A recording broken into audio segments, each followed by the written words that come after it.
Hi, my name is Francis DeHeer. I am the National Organizer of the Ghana Aquaculture Association. This is part 1 of the GAA training series. I am privileged to be speaking with Dr. Jeff Terhune. Dr. Jeff Terhune is a consultant with the American Soy Association wing of the World Institute for Soy in Human Health.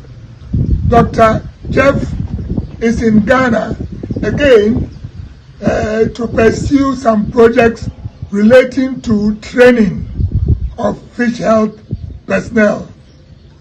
In October last year, Dr. Jeff was here and he trained fish health aquaculture personnel from several African countries, including Senegal, Burkina Faso, Nigeria, Tanzania, and it passed on some essential skills for management of fish farms, especially relating to fish health. He's again in Ghana this time to perform a very important function. He is starting an internship program for graduate personnel from our universities. The aim of this program is to pass on essential practical skills which will enable our graduates to function effectively on our fish farms. This is an essential requirement for increasing the output of fish farms. Ghana needs to raise aquaculture output in order to plug the wide gap between fish demand and supply. Aquaculture has been determined to have the best capacity of producing enough fish so that Ghana does not spend so much money on importing fish. So, Dr. Jeff, you are welcome to Ghana, and you are here on this important training program. But first of all, let me ask you, what is fish health and how important is it in production of fish farms? Well, first off, thank you for having me. I appreciate the opportunity to talk with you a little bit about this internship program and fish health management. To give a good definition of fish health management, it is the management of the well-being of the fish to ensure that they grow as fast as they are genetically capable of growing, to maximize the capabilities of the culture units that they're being grown in, and to keep them surviving and alive or from hatch all the way through marketing. But even more important is to provide a really good, sound product to the consumer. Because if we can provide a good quality product to the consumer, that's going to enable the consumer to come back and make more demand of the farmer to provide even more quality product. So if we can keep the fish healthy, growing fast, providing a really good product, then that increases the overall industry capacity. Okay. Dr. Jeff, do we have a fish health problem or challenge on fish farms in Ghana? Absolutely. There's several different pathogens that are well known in Ghana, namely Streptococcus variants, and then of course there's several variants of Streptococcus infections that are affecting fish populations, and probably the most well known that has affected the industry in the last 3 years is a virus called ISKNV, infectious spleen and kidney necrosis. Those are the primary pathogens that are of concern with most producers. However, there's a lot of other pathogens that are out there that are plaguing the industry as well. And it is important that producers learn what they are and how to manage for them and prevent them from occurring in their production units. Okay, so basically, what does the average fish farmer in Ghana need to do to maintain sound fish health on his farm? At their levels, should he be concerned with fish health at the purchase of the fingerlings? Should he be concerned with the fisher when constructing the pond? At what point must the fish farmer be concerned about fish health? In simple terms, it even starts before that.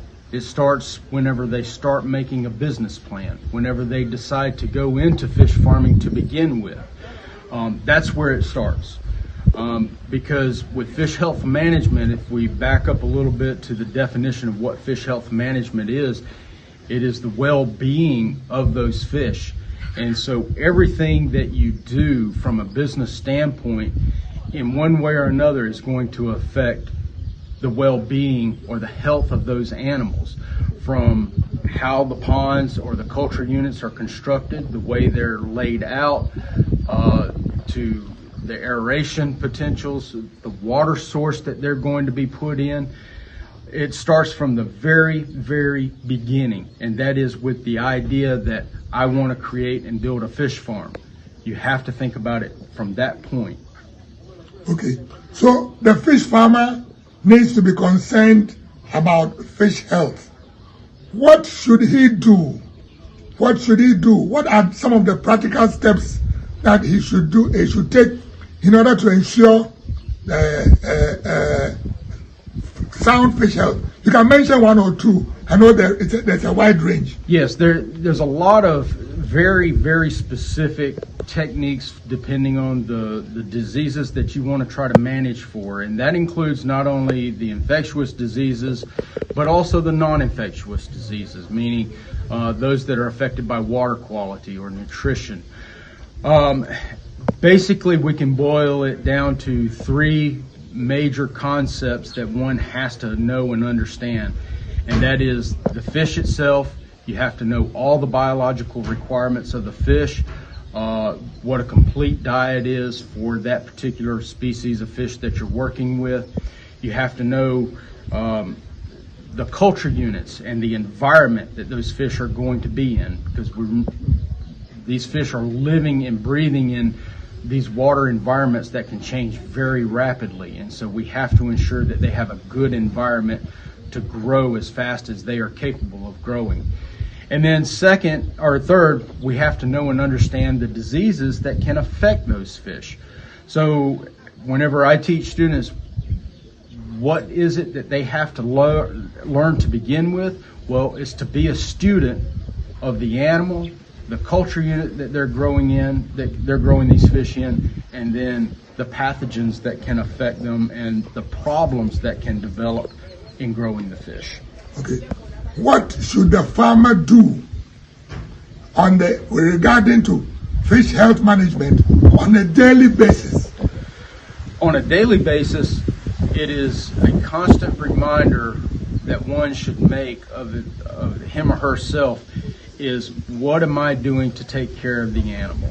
Am I providing them a good quality diet? Am I providing them a good quality environment to live in? Is my water quality good?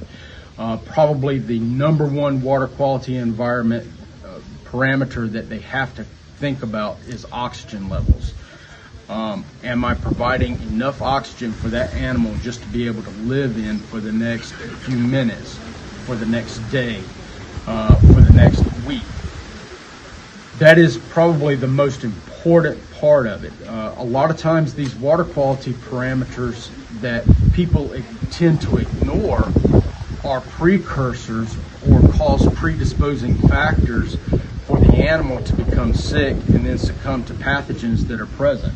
So from a daily basis, the farmers have to make sure that they are doing all the little things correctly and that they are recording this and reviewing their notes and their data packages on a regular basis to make sure that they can either anticipate changes that are going to be happening in those culture units or with the fish, and or be observant enough to monitor for those slight changes that can happen from minute to minute or even hour to hour that can ultimately affect the overall survival of the fish. Okay. Now, the internship program that which is providing for graduate internships, how is that going to help promote sound health among fish on our fish farms, so that the consumer can be assured of good quality fish in Ghana? So our internship program that we're doing is an 8-week program. It's a pilot program that we're hoping to get long-term funding and sources for. And this 8-week program is teaching the basic management skills that goes into properly producing, raising, culturing these animals in a variety of different culture type units. And from the very beginning, we talk about basic management skills or husbandry skills for the fish. And it's teaching these students not only from broodstock management, so that the broodstock produce good quality eggs and fry, but then how to keep those animals alive throughout the various production phases all the way to a harvestable product. And that includes monitoring water quality, making sure that it is a good quality environment, all the different factors that go into that. It goes into record keeping, teaching the students how to keep good records so that they can constantly review how their performance is doing on the farm and for the farm. All of it goes into ultimately farm profitability. And if you're not doing the little things right, it can add up to a very, very big problem. Thank you, Dr. Jeff. Now, viewers, thank you for sharing your time with us. I'm presently at the premises of Flocell Farms near Sogakope in Ghana. We are here sharing ideas on how to maintain sound fish production on your farms. This is the first part of the Ghana Aquaculture Association training series. Stay tuned for more videos. Thank you.